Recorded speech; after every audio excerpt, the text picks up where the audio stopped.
모든 지표는 침체라. 충격실상 공개합니다. 여러분 이 말이 사실일까요? 와, 저도 지표를 가지고 여러분들에게 설명하는 사람인데 지표가 이거 장난 아닙니다. 경제 지표 중에서 가장 중요한 지표가 여러분 아시는 것처럼 고용지표입니다. 고용지표가 좋아야 소득이 늘거든요. 소득이 늘어야 소비를 하게 되고요. 소비를 하면 기업은 생산을 더 늘립니다. 기업이 생산을 더 늘리려고 그러면 사람을 뽑아야 돼요. 그렇게 경제는 선순환 구조로 돌아가는 게 일반적입니다. 그래서 고용, 일자리 이것에 대해서는 어느 정부든 어느 나라든 굉장히 강조하거든요. 그런데 이 지표가 우리는 최악이에요. 진짜 최악이에요. 2025년도 1월 취업자 증감을 보면요. 13만 5천 명이 늘어났습니다. 13만 5천 명. 이게 말입니다. 60세 이상을 제외하니까 20만 5천 명, 그것도 마이너스 20만 5천 명이에요. 실제로 말입니다. 60세 이상이 34만 명이었거든요. 34만 명, 1월이. 지금 말입니다. 2025년 1월 기준으로 보면 취업자가 30대만 9만 8천 명이 늘었고요. 20대 21만 8천 명, 40대 7만 1천 명, 50대도 여러분 1만 4천 명이 줄었습니다. 그런데 60대가 3만 4천 명이 34만 명이 늘은 거죠. 34만 명이 늘은 이유가 뭘까요? 이게 일주일에 2시간 3시간 일하는 노인 일자리, 일명 노인 알바라고 하는 거 말입니다. 이게 대부분의 지금 취업자를 차지하고 있다는 겁니다. 13만 5천 명이 늘어났다는 것도 결국은 착시죠. 제대로 된 일자리가 아니잖아요. 예를 들어 2024년 12월을 보세요. 노인 일자리가 끝나니까 바로 마이너스 5만 2천 명이 됐잖아요. 일자리가 참사 수준입니다. 일자리가 쇼크가 아니에요. 이미 일자리는 무너졌다 이렇게 이야기해도 틀리지 않습니다. 언제부터 무너졌느냐? 2020년 21만 8천 명 때부터 벌써 무너졌습니다. 일자리가. 마이너스 21만 8천 명이거든요. 2021년에 36만 9천 명이 늘고 2022년에 81만 6천 명이 늘었는데 이건 말입니다. 전부 노인 일자리가 메운 거예요. 실질적으로 신규 취업자 그렇게 늘어나지 않았습니다. 그러니 시장에서는요. 결국 일자리가 망했다. 일자리가 망하면 소비 안 합니다. 소득이 조금 는다고 하더라도 평균 소비 성향을 보십시오. 2024년 3분기가 마이너스 1.3%입니다. 돈 안 씁니다. 2024년 4분기 마이너스 1.1%입니다. 돈 안 씁니다. 그만큼 말입니다. 내가 돈을 조금 더 벌었을 수는 있어요. 최저임금이 올라가고 그죠? 물가가 많이 올라갔으니까 그만큼 돈은 벌었는데 뭐 돈을 쓰지는 못하는 거예요. 왜? 가계부채가 많으니까. 돈값리라고 정신없는 거예요. 돈값리라고. 소비는 계속 줄일 수밖에 없어요. 게다가 물가가 다 올라버리니 아이들 학원비도 오르고 생활비도 오르고 장난 아니잖아요. 돈을 줄일 수밖에 없는 게 현실, 실제로 평균 소비 성향이 지금 계속 나빠졌거든요. 그런데 더 나빠지고 있어요. 더 나빠지고 있어요. 코로나 팬데믹 때가 2020년 1분기가 마이너스 7.4였거든요.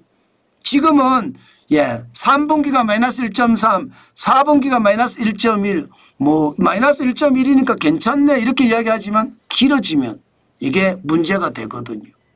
돈을 안 쓰니까. 실질적으로 말입니다. 지금도 마찬가지 지금도 카드 승인 실적을 보면 2025년 2월에 겨우 2.4% 늘어났습니다. 겨우 2.4%. 일반적으로 말입니다. 카드가 2020년 2월에는 6.5% 늘고요. 2021년 2월에는 8.9%, 2022년에는 똑같이 8.9%고 2023년에 13.2%예요. 낮았다 할 때가 2024년 6.1%였거든. 6.1%. 지금 2.4%. 돈 안 씁니다. 그러니 지금 현장에서는 죽어난다 이야기가 하는 거죠. 돈을 안 쓰는데 그러면 뭘 안 쓰느냐. 여러분 이걸 보면 솔직히 좀 충격적이에요.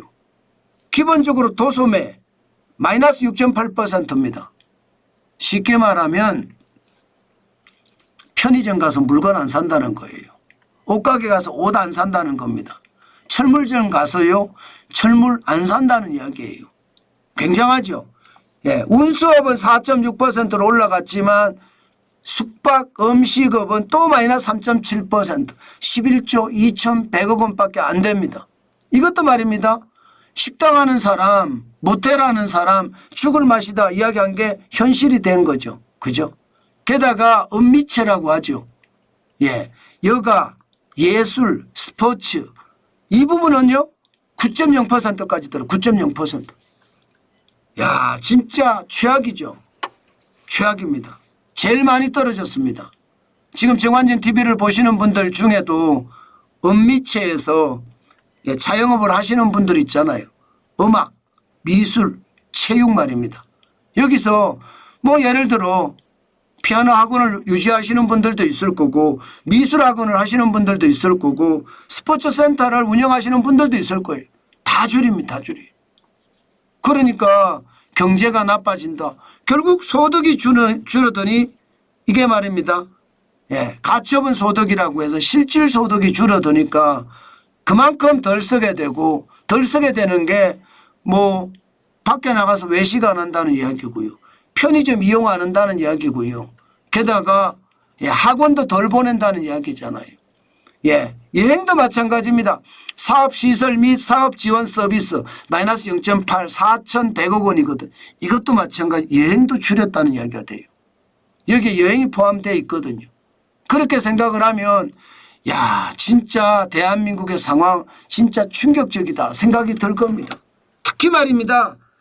가장 기본적인 현장 경제의 핵심이라고 이야기하는 숙박이나 음식점. 이거는 여러분 최악이에요. 지금 7분기 연속 하락하고 있잖아요. 7분기 연속. 이제 2025년 1분기까지 하락하면 8분기 연속 하락이에요. 그럼 2년인가 2년? 2년 동안 모텔 하는 사람들 죽어나는 거고요. 음식점 하는 사람 죽어나는 겁니다. 그만큼 말입니다. 우리 경제 상황이 진짜 어렵다 이렇게 이야기할 수 있습니다. 참 지표를 보면 볼수록 여러분 심각하죠. 이렇게 되니까 대한민국의 성장률 전망도 지금 확 낮췄습니다. 성장률 전망이 투자은행들이 보는 대한민국의 성장률 전망 1.33%까지 낮췄어요. 노무라 정권까지도 1.5% 성장률에서 1.2%로 낮췄고요. JP모건은 0.7% 0점대 성장이 또 나왔습니다. 여기에 CT은행은 1.0% 이제 0점대로 내린다는 이야기가 또 나옵니다. 그러니 우리 경제 상황이 지금 얼마나 나쁜지 여러분들도 짐작이 되시죠. 그만큼 말입니다. 지금 대한민국 경제는 내우 외환이라고 해도 여러분 틀리는 말이 아닙니다. 그만큼 지금 내수가 완전히 무너진다는 이야기가 되는 거잖아요. 근데 내수만 무너지는 게 아니에요. 지금 점점 수출도 꼬꾸라질 조짐이 보입니다. 당장 미국의 상호관세든 기본관세든 관세가 오르잖아요. 그만큼 수출이 덜 됩니다. 게다가 중국과 미국의 충돌은 감당할 수 없을 정도로 지금 충돌이 되고 있습니다. 당장 말입니다. 미국 입장에서 중국산 모든 수입품에 지금 보시는 것처럼 관세가 장난 아닙니다. 145%를 매기니까 145%. 마찬가지로 중국도 미국산 수입품에 대해서 관세가 완전히 폭탄처럼 매기고 있습니다. 지금 현재까지 125%예요. 125%. 앞으로 또 얼마나 올라갈란지 이거 아무도 모릅니다. 예, 이렇게 되면 여러분 내수도 무너진 데다가 수출까지 무너지잖아요.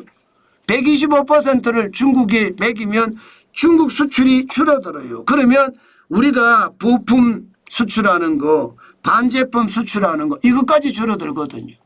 그래서 수출까지도 힘들어져서 결국은 대한민국의 상황이 내우 외환이 현실화된다는 것, 이게 지금 대한민국 경제의 현주소입니다. 그만큼 내수는 내수대로 무너지고 있고요. 수출은 수출대로 불안하다는 뜻입니다. 이러다가 저성장이 깊어져서 잃어버린 10년이 오지 않을까, 잃어버린 20년이 오지 않을까 시장에서는 그렇게 전망합니다. 그만큼 대한민국은요, 경제 자체가 최악의 시나리오를 써간다, 이렇게 말할 수 있다는 뜻입니다. 참 심각하죠. 저도 지표를 보면서 여러분들에게 말씀을 드리지만 그 지표가 볼 때마다 좋은 지표가 없어요. 좋은 지표가 나와야 되는데 좋은 지표가 안 나와요. 그래서 더 어려워진다, 이 말씀 여러분들에게 오늘 또 한 번 강조해 드립니다.